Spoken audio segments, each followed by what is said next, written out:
Assalamualaikum warahmatullahi wabarakatuh. Baiklah, di sini saya akan membahas mengenai model pengembangan Alexia and Trolley. Tak kenal maka tak sayang. Baiklah, di sini saya akan memperkenalkan diri. Hai, perkenalkan nama saya Zahra Salsabil Amri dari kelas PTIKE angkatan 2019.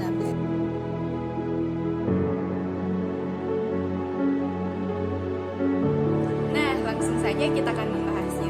Apa sih itu media pembelajaran?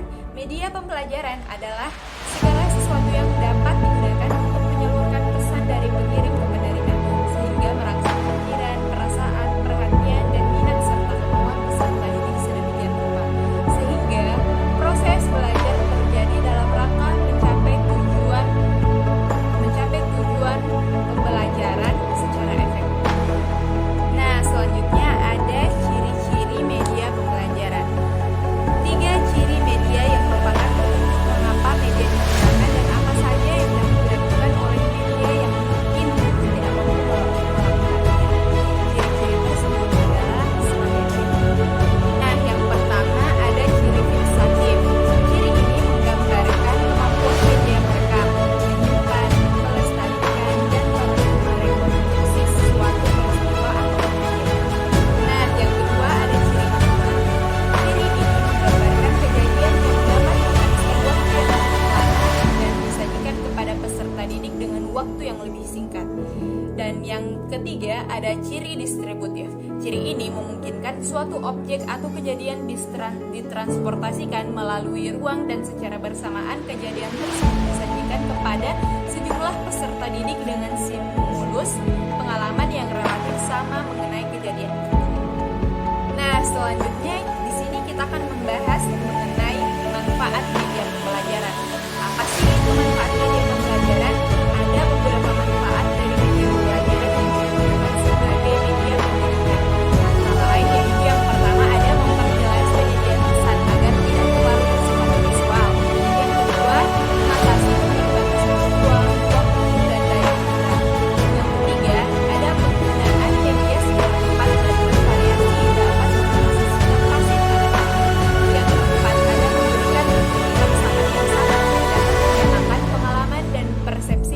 didik terhadap isi pelajaran.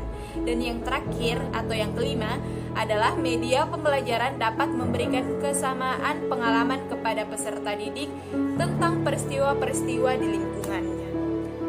Dapat memungkinkan terjadinya interaksi langsung dengan guru dan murid di lingkungannya. Langsung saja kita akan membahas mengenai model pengembangan media pembelajaran interaktif Alexi dan Trolley.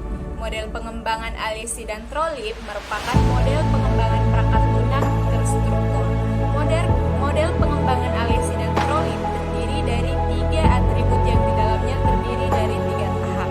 Ketiga atribut tersebut adalah standar, evaluasi berkelanjutan atau bisa disebut ongoing evaluation, dan manajemen proyek atau proyek manajemen.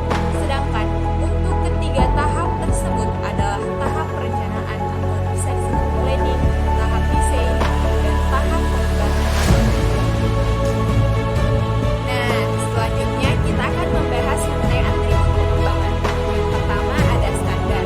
Standar mendefinisikan kualitas yang terus diupayakan oleh tim pengembang secara khusus. Suatu set standar berasal dari 2 sumber. Pertama, terdapat serangkaian standar yang dibawa tim proyek ke dalam sebuah tabel. Ini mendefinisikan kualitas apa saja yang akan dipilih oleh tim. Kedua, terdapat standar yang berasal dari persyaratan spesifik proyek dan klien. Standar kedua ini jarang bertentangan dengan set yang pertama karena pada set ini dapat ditambah dengan detail yang lebih spesifik seperti warna dan font yang digunakan, tampilan dan nuansa keseluruhan, dan tingkat konten yang lebih detail. Yang kedua ada evaluasi berkelanjutan atau bisa disebut ongoing evaluation. Ongoing evaluation merupakan suatu proses pengujian, evaluasi, dan revisi terhadap komponen proyek sebelum dimasukkan ke dalam program aktif. Selama tahun berlangsung, evaluasi terus dilakukan sehingga jika terdapat kesalahan dalam proyek dapat dilakukan. Yang ketiga ada manajemen proyek atau bisa disebut proyek manajemen. Proyek manajemen ini adalah atribut yang harus dimiliki seluruh proyek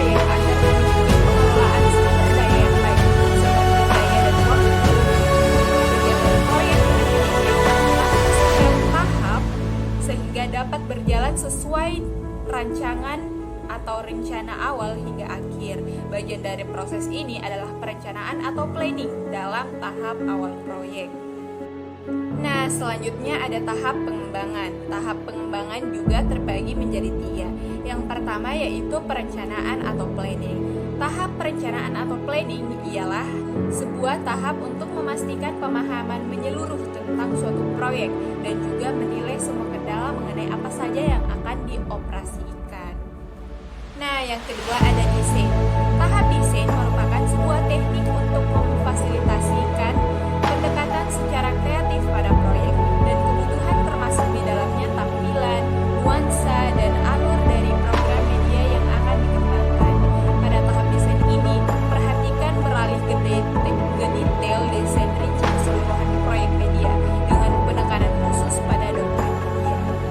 Dokumen desain yang baik adalah penting dan mengenalkan beberapa prosedur desain konten dan memproduksi dokumen desain yang dikomunikasikan secara efektif terhadap semua bagian dan yang terakhir atau yang ketiga yaitu pengembangan atau development.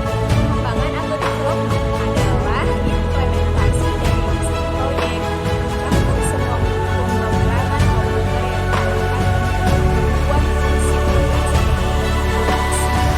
fungsi grafis, audio, video, dan panduan untuk peserta didik dan guru.